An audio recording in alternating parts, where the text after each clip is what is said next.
Price lord. നിങ്ങളെല്ലാവരെയും blessed മോർണിംഗിലേക്ക് യേശു ക്രിസ്തുവിൻ്റെ നാമത്തിൽ സ്വാഗതം ചെയ്യുന്നു.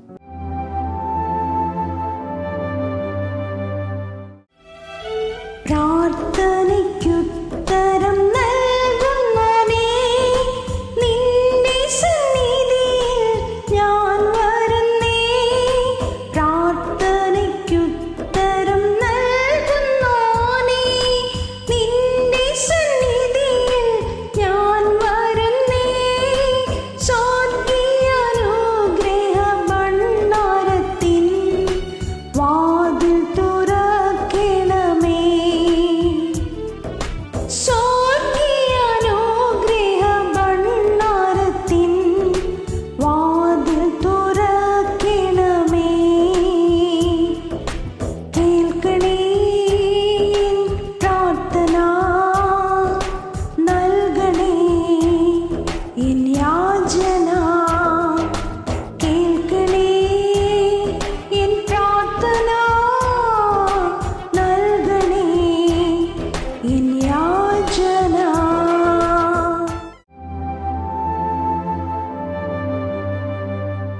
പ്രിയരെ, അനുഗ്രഹിക്കപ്പെട്ട ഒരു പ്രഭാതം കൂടെ നമ്മുടെ ജീവിതത്തിൽ അനുവദിച്ചു തന്ന വലിയവനായ ദൈവത്തെ നമുക്ക് ഒരുമിച്ച് ചേർന്ന് നന്ദി പറയാം. എത്ര പേർ പറയും, ഞാൻ നിന്നതല്ല, എൻ്റെ ദൈവം എന്നെ നിർത്തിയതാണ്? ഒന്നുകൂടെ പറഞ്ഞു കഴിഞ്ഞാൽ 2025 ഡിസംബർ മാസം 26 വരെയും എന്നെയും എൻ്റെ കുടുംബത്തെയും കണ്ണിലെ കൃഷ്ണമണി പോലെ സൂക്ഷിക്കുകയും വിടുവിക്കുകയും ചെയ്ത വലിയവനായ ദൈവത്തിന് നന്ദി പറഞ്ഞുകൊണ്ട് ഈ പ്രഭാത ചിന്തയിലേക്ക് നമുക്ക് ഒരുമിച്ച് അടുത്തു വരാം. രാത്രിയിലെ പ്രാർത്ഥനയിലെ അത്ഭുതത്തെ നാം തിരിച്ചറിയുക. പ്രിയരെ, പ്രാരംഭവാക്യത്തിലേക്ക് സങ്കീർത്തനം 63 അധ്യായം അതിൻ്റെ 5-6 വാക്യങ്ങൾ. എൻ്റെ കിടക്കയിൽ നിന്നെ ഓർക്കുകയും ഞാൻ രാത്രിയാമങ്ങളിൽ നിന്നെ ധ്യാനിക്കുകയും ചെയ്യുമ്പോൾ, 6-ാമത്തെ വാക്യം, എൻ്റെ പ്രാണന് മജ്ജയും മേധസ്സും കൊണ്ട് എന്നതുപോലെ തൃപ്തി വരുന്നു. എൻ്റെ വായ് സന്തോഷമുള്ള അധരങ്ങളാൽ നിന്നെ സ്തുതിക്കുന്നു.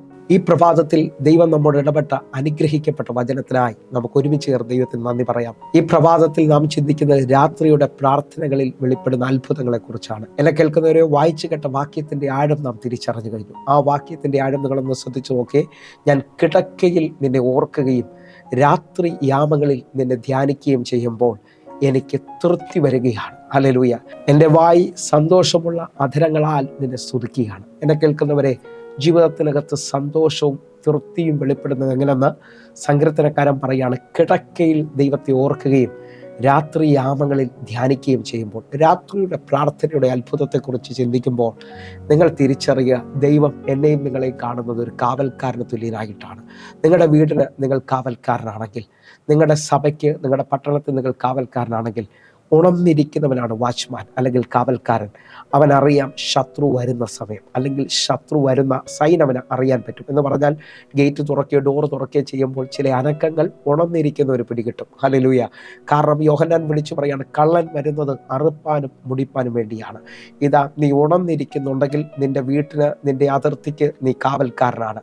ആ തലത്തിൽ നിന്നുകൊണ്ട് ഇതാ ബൈബിളിൽ 1-2 വാക്യങ്ങളൊന്ന് ശ്രദ്ധിച്ചേ. പ്രവാചകനോട് ദൈവം പറയുന്ന പദം നിങ്ങൾ ശ്രദ്ധിച്ചേ. യെഹെസ്കേൽ പ്രവചനം 3-ാം അധ്യായം അതിന്റെ 17-ാമത്തെ വാക്യം. മനുഷ്യപുത്ര, ഞാൻ നിന്നെ ഇസ്രായേൽ ഗൃഹത്തിന് കാവൽക്കാരനാക്കിയിരിക്കുന്നു. നീ എൻ്റെ വായിൽ നിന്ന് വചനം കേട്ട് എൻ്റെ നാമത്തിൽ അവരെ പ്രബോധിപ്പിക്കണം. ഇതാ പ്രവാചകനുള്ള ദൗത്യമാണ് ഈ വചനത്തിനകത്ത് കാണുന്നത്. മനുഷ്യപുത്ര, ഞാൻ നിന്നെ ഇസ്രായേൽ ഗൃഹത്തിന് കാവൽക്കാരനാക്കിയിരിക്കുകയാണ്.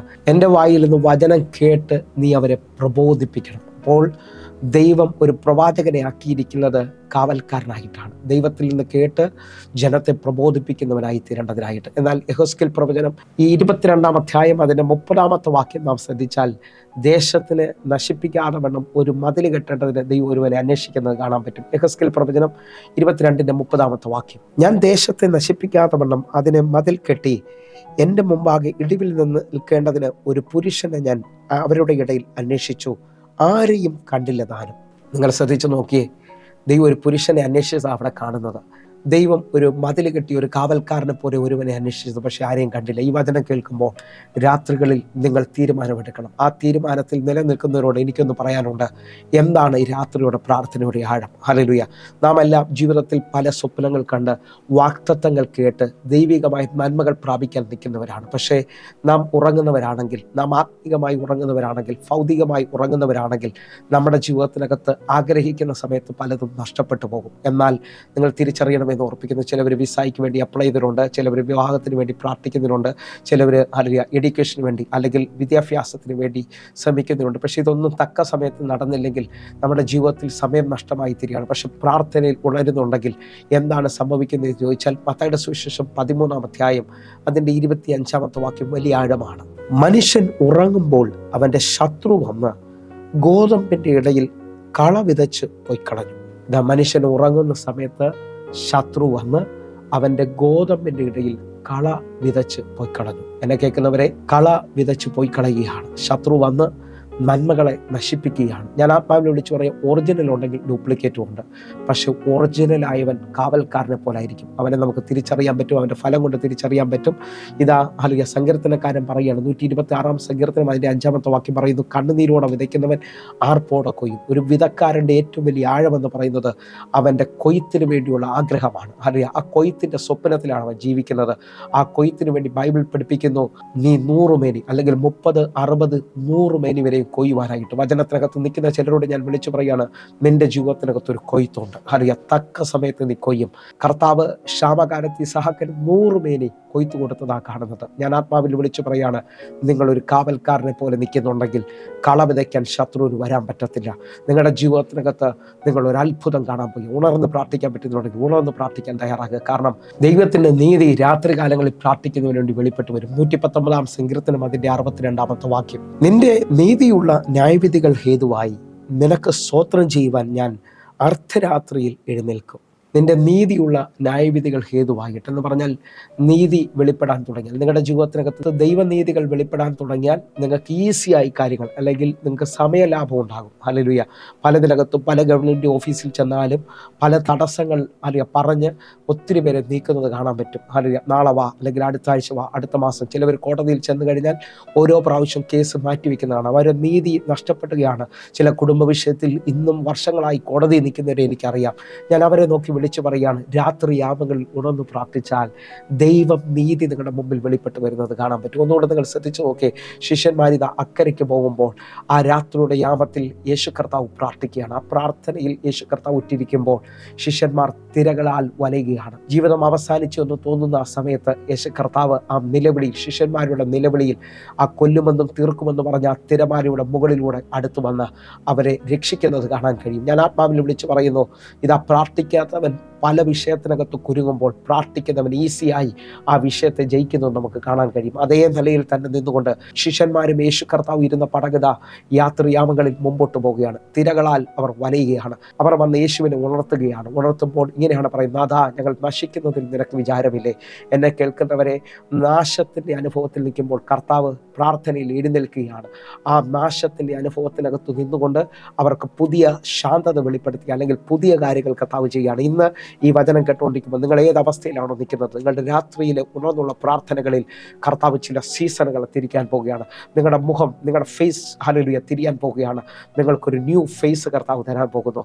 കർത്താവ് നിങ്ങളുടെ ജീവിതത്തിനകത്ത് വലിയ കാര്യങ്ങൾ ചെയ്യാൻ പോകുന്നു. ഒന്നുകൂടെ ആഴം വെളിപ്പെടുത്തുകയാണ്. ഇതാ അപ്പോസ്തലനായ പൗലോസും ശീലാസും ഹല്ലേലൂയ അവർ ചെയ്യാത്ത തെറ്റിൽ ഹല്ലേലൂയ അവർ അടിക്കപ്പെട്ടു. അവരുടെ ശരീരം മുറിക്കപ്പെട്ട് ഇതാ അകത്തെ തടവറയിൽ ആക്കിയിരിക്കുകയാണ്. എന്നാൽ രാത്രിയിൽ അവർ ദൈവത്തോട് പ്രാർത്ഥിച്ച് പാടി സ്തുതിച്ചു കൊണ്ടിരിക്കുമ്പോൾ അവരുടെ കാരാഗ്രഹത്തിൻ്റെ അടിത്തറ ഇളകിപ്പോയതായി കാണുന്നു.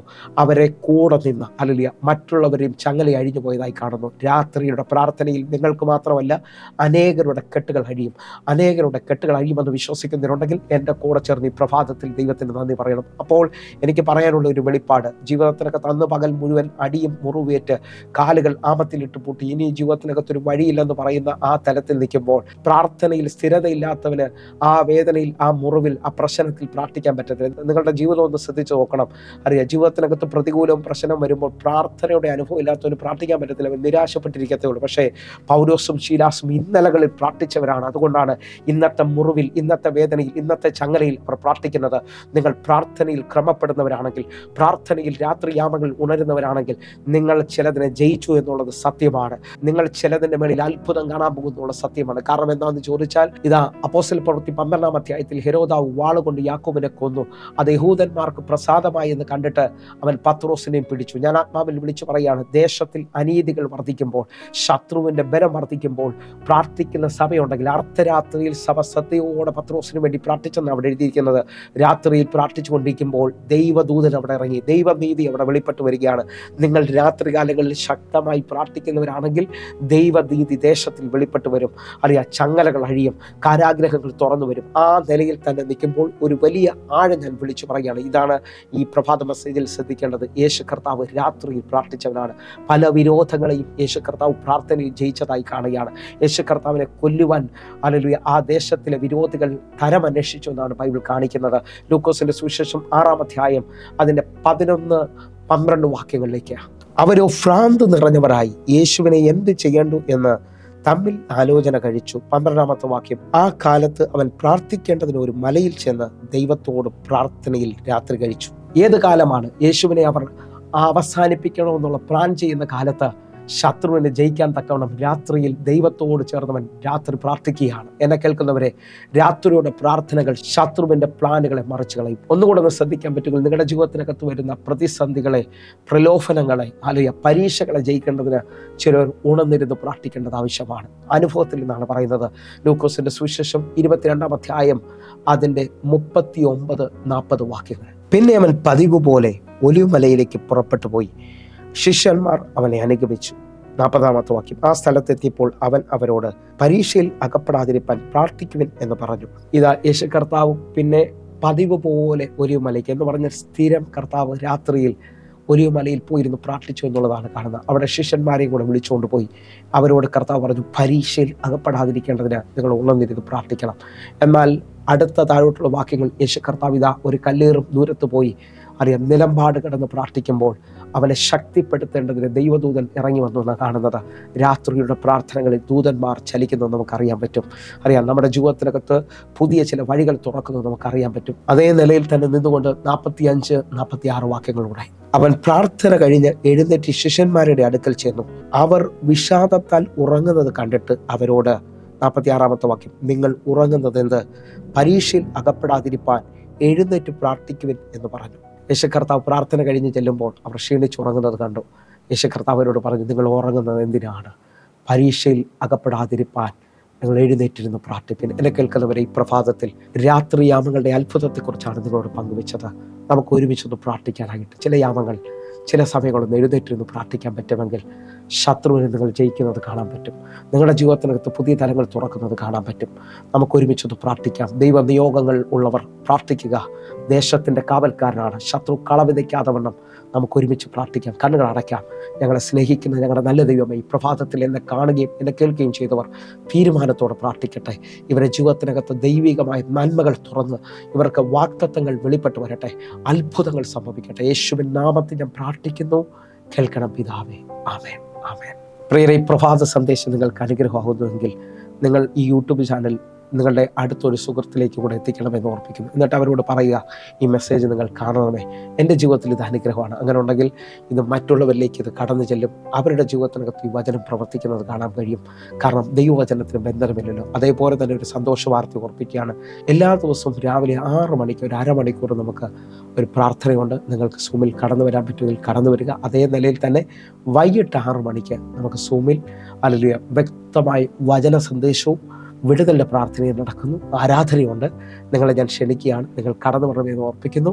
എന്നെ കേൾക്കുന്നതിനുണ്ടെങ്കിൽ വൈകിട്ടത്തെ സൂം മീറ്റിംഗ് മിസ് ചെയ്യരുത്. വൈകിട്ട് എല്ലാ ദിവസവും ഇന്ത്യൻ സമയം 6 മണിക്കാണ് അത് തുടങ്ങുന്നത്. 8:30 വരെയും പ്രാർത്ഥനയോടെ നിൽക്കുക. കർത്താവ് നിങ്ങളുടെ ജീവിതത്തിനകത്ത് അത്ഭുതങ്ങളെ ചെയ്യട്ടെ. നിങ്ങളുടെ വീട്ടിൽ അഭിഷക്തന്മാർ ഓരോ ദിവസവും സൂമിലൂടെ കടന്നു വരികയാണ്. അങ്ങനെ ഒരു തലം തിരിച്ചറിയുന്നുണ്ടെങ്കിൽ ഇപ്പോൾ തന്നെ സൂം ഐഡികൾക്ക് വേണ്ടി വിളിക്കുകയും പ്രാർത്ഥിക്കുകയും ചെയ്യണമെന്ന് ഉറപ്പിക്കുന്നു. എങ്കിൽ അടുത്ത ദിവസം കാണുമ്പോഴേയും സ്വർഗത്തിലെ ദൈവം നിങ്ങളെ അനുഗ്രഹിക്കട്ടെ, കാക്കുമാറാകട്ടെ. God bless you. ആമേൻ.